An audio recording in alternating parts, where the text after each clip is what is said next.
Good morning. I'll call to order the regular meeting of the Zoning and Planning Committee. Today is June 11th, 2015. I'm Lisa Bender. I chair the committee, and we have quorum of committee members, including Councilmember Reich, Goodman, and Johnson. Council President and Councilmember Warsami are not currently here. We have 5 items on today's agenda. Item number 1 is approving an application submitted by Tannic Architecture Design to vacate part of an alley at 420 East Hennepin Avenue. Item number 2 is the Northside Station Historic Landmark designation. This is at 2418 Washington Avenue North. Item number 3 is amending Chapter 535 of Title 20 of the Minneapolis Code of Ordinances, revising the regulations for telecommunications towers, and returning Chapters 520, 525, 531, and 551 to the author. Item number 4 is approving an application to rezone several properties at Franklin Avenue East from C1 to C2 and retaining the pedestrian-oriented overlay district to allow for a tobacco shop. Item number 5 is accepting a low bid in the amount of $105,878 to furnish and deliver labor materials and incidentals for the Powderhorn Park Art Restoration Project and authorizing city officers to execute a contract for services in accordance with city specifications and to refer to Ways and Means. I will move items 2 through 5 on our consent agenda, and then we're going to have some discussion, so I'll pull item number 1 for discussion. Any discussion on items 2 through 5? Seeing none, all those in favor, please say aye. Aye. Any opposed? And those carry. So for item number 1, I think we'll start with a presentation from staff.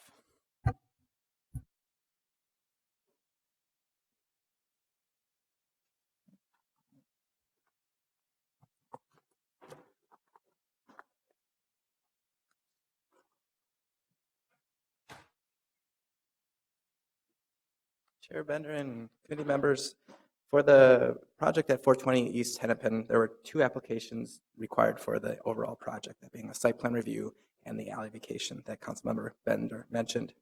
The site plan review was approved at the April 27th meeting, and the Planning Commission also recommended approval of the alley vacation. Details on the alley vacation.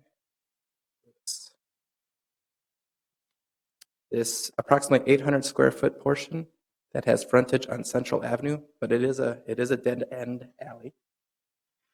The alley vacation has existed this way since at least 1912 when looking at Sanborn maps. The right-of-way exists on paper only and does not function as a public alley. And Public Works and CPED did not see this as part of a public transportation corridor or seeing that it had a public purpose in and of itself.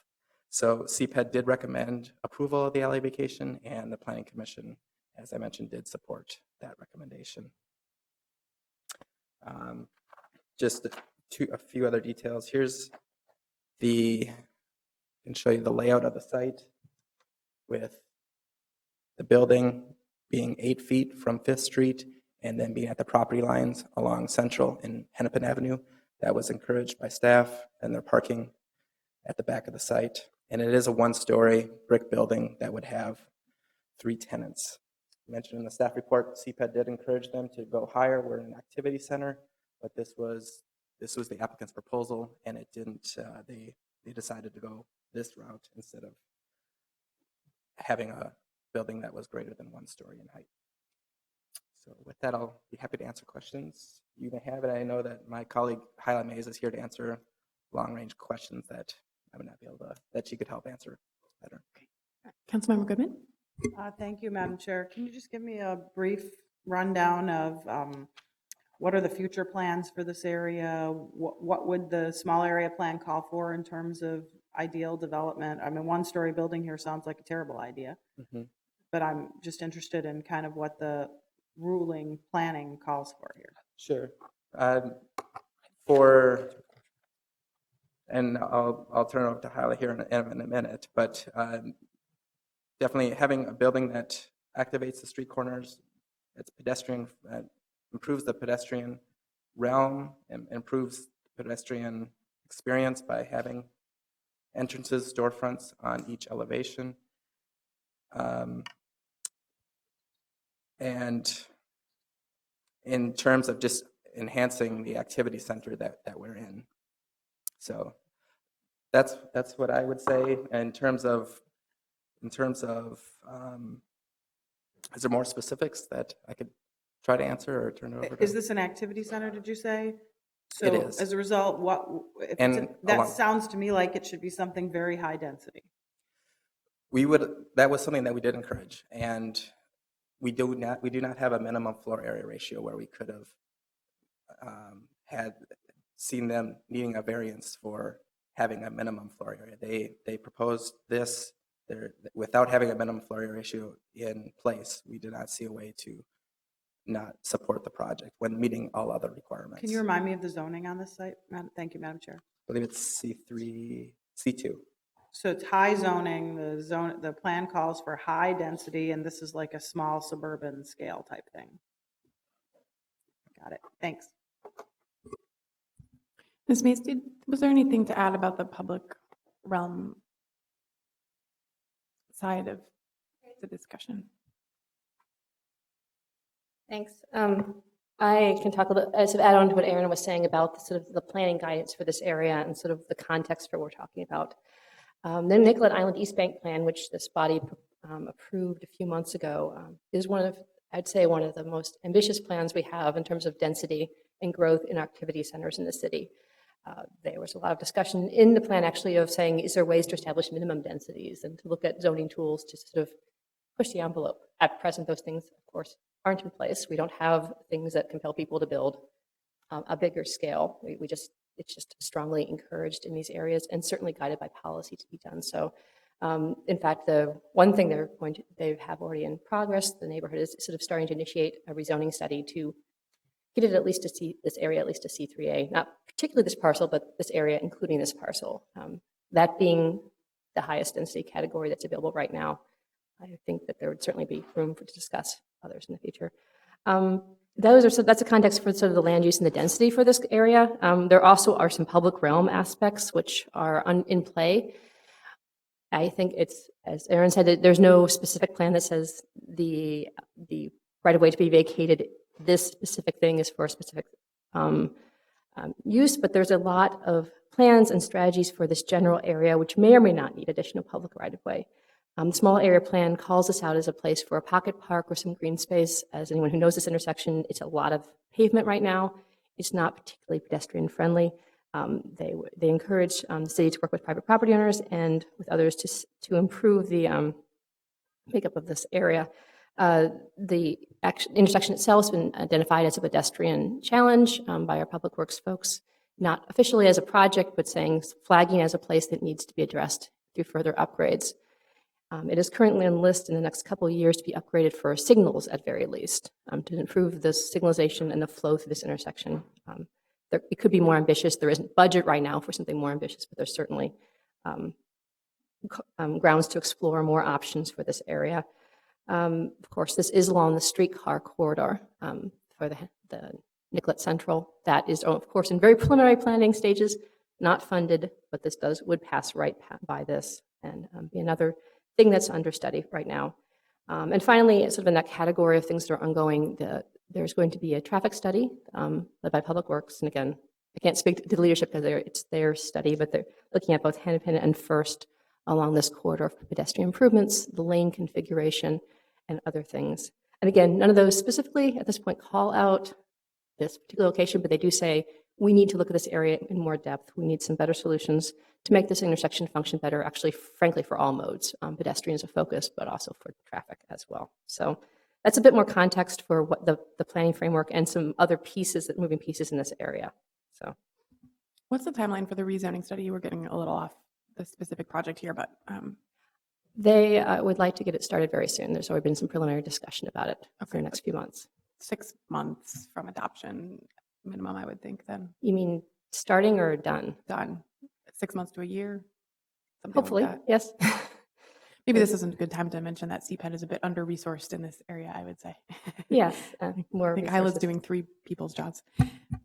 That's it. Thank you, Madam Chair. And I guess this is more just some information for the developers, landowners.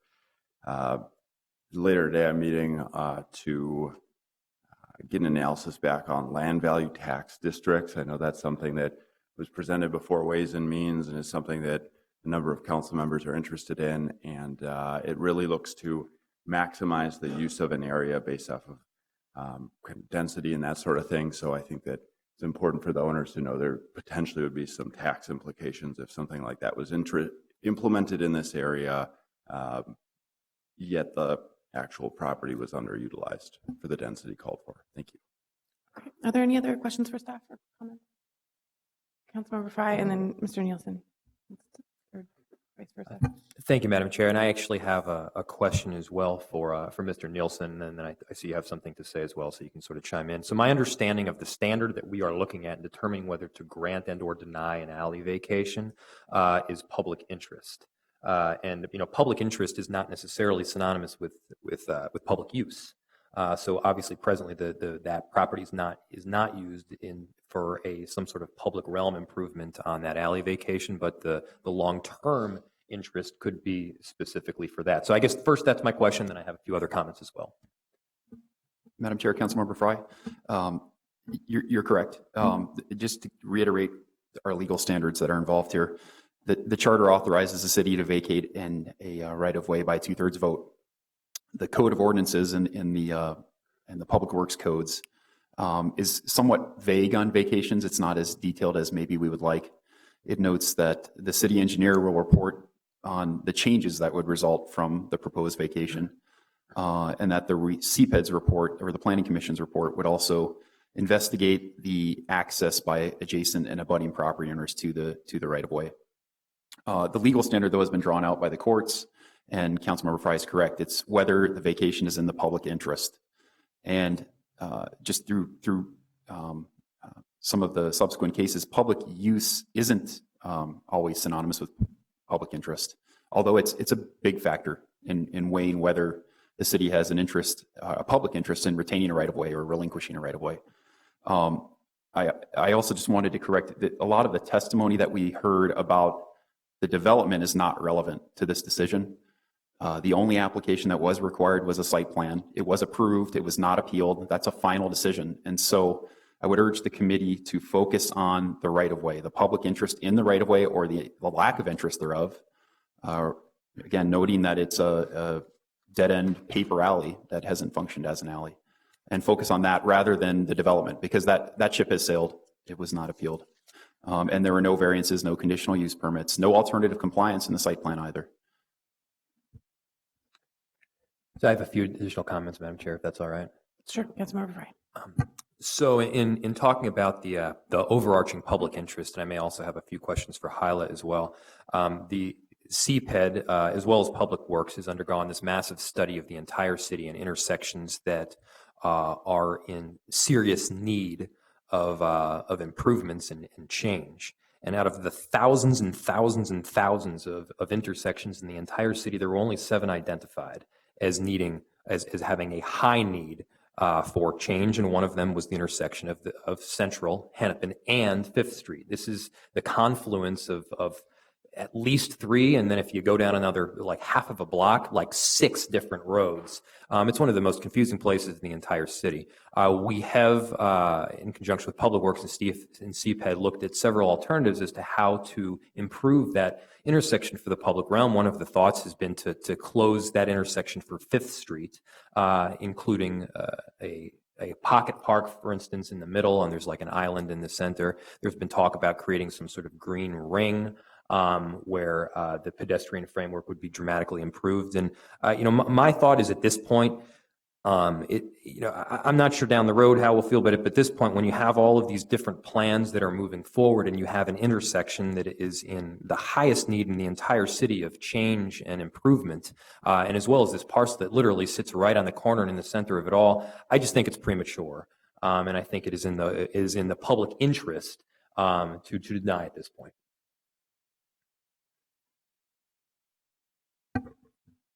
Any further questions or discussion? Councilmember Reich. Just as a fellow East Sider, I'll concur that intersection is quite a conundrum currently. And not only do we have the plans and interest and sort of the desire for this area to be high density, streetcar plan, all the others that have been mentioned, we're also looking at realigning, and as Councilmember Fry knows, considering realignment of the First Avenue and East Hennepin one-way to two-way. That's now being reviewed in conjunction with Hennepin County engineer staff as well. So this just seems, I would say, not only premature, but maybe even adding to the conundrum we're trying to solve, and certainly doesn't support the vision of the area. So I'm going to move to deny. Okay, there's a motion in front of us. Ms. Mays, I'm struggling a bit to understand how this alley space in this site plan is relevant to the closure of Fifth Street, because it seems to be significantly offset from the intersection. So if one were to put, I totally agree that this is a very challenging intersection with a lot of safety concerns, and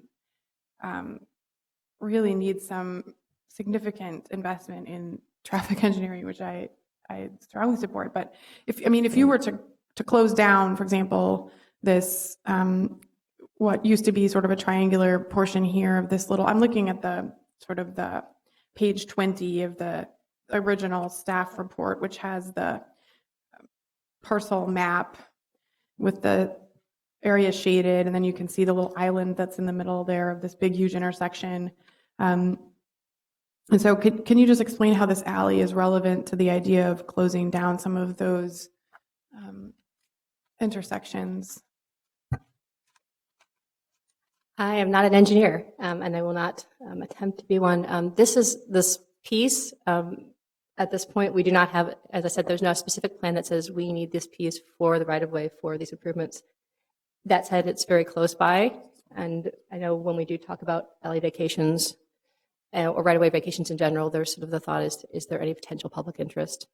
I don't know enough to say there's a specific need for it, but I also don't know enough to say that there's no need for it. I don't know if you have anything to add to that. Okay. And to sort of follow up on Councilmember Reich's comment, the study that's the Hennepin First study that's underway will talk about one-way versus two-way for this area, which of course could change the traffic pattern and may explore, and again, it's early, the scope for some of the pedestrian improvements for this intersection as well. So, Councilmember Fry. Thank you, Madam Chair. I don't know if it specifically impacts the closure of that road. What it does impact is the pedestrian framework in the area. And when you look downtown, what we're working on right now is a series of parklets, pocket parks, and even inclusion of public realm aspects in alleys themselves. And the thought by the neighborhood was that this could be another potential outlet for some seating, for some benches, and in terms of the public interest, which is the analysis that we are undergoing right now. I'm not saying it's a definite. What I'm saying is it's premature at this point. Okay, is there any further discussion on the motion to deny this alley vacation? I have a comment. I'm sympathetic to this. I struggle. I don't think I'm able to support the motion. Pardon me. We didn't notice this as a public hearing, so I can defer to the clerk and the city attorney, but typically we don't allow any comment when we haven't noticed something as a public hearing. Madam Chair, in this case, there was new information presented, and it's always good to give parties a chance to rebut that information. If possible, Sure. I would allow the applicant to address the committee. Thank you, Mr. Nielsen. Go ahead. Yes. I think it will be very helpful, actually. So. Hopefully it will be helpful. Good morning. My name is John Wheeler on behalf of Java Properties, the applicant. Some of this conversation, probably a majority of it, has gone towards the planning of the structure. The consent agenda was for vacating an alley. I have a 100-foot tape measure here. The length of this alley is less than half of this distance in this tape measure. It's 19 feet wide at its widest. It's not been maintained by the city or the county or any staff members. Nobody swept it from the city or the county. Nobody shoveled the sidewalk. No one scraped gum off the pavement. It's been there since 1905. It's not been used. You can't even find it if you're walking by there. Pedestrian traffic won't be affected. It's going to go around the part is where the pedestrians would go. This has been a de facto vacation for at least 30 years. No one, as I said, has been using it, maintaining it. It's not striped. There should be no reason to delay vacating this alley portion. As I said, it's just a small cutout. It was on the other map, but you saw it. I don't see that it would be the right thing to do to have this vacated. consented and approved finally. Thank you. Are there any questions for the applicant from committee members? No. Okay. Thank you. So I was saying, I'm very sympathetic to this. I have, unfortunately, a number of one-story buildings that have either been recently built or proposed in my ward. We don't have the land use controls to deny that, and that's not the question in front of us, as Mr. Nielsen pointed out. I'm struggling myself to understand the relevance of the alley vacation to the vision, which I support, so that's where I'm at. Any further discussion? Not seeing none. Clerk, could you please call roll on the motion to deny the alley vacation? Councilmember Goodman. A. Johnson. Reich. Aye. Warsame. Aye. Bender. Nay. That's 4 ayes. So that motion carries, And- and that is our, Um, and we have to direct we- staff probably to do so. you would need a staff direction to draft findings as well. All right, so I will move to direct staff to prepare findings in support of the denial of the alley vacation. All those in favor, please say aye. Aye. Any opposed, nay, and that carries, as did the motion. And with that, we are adjourned.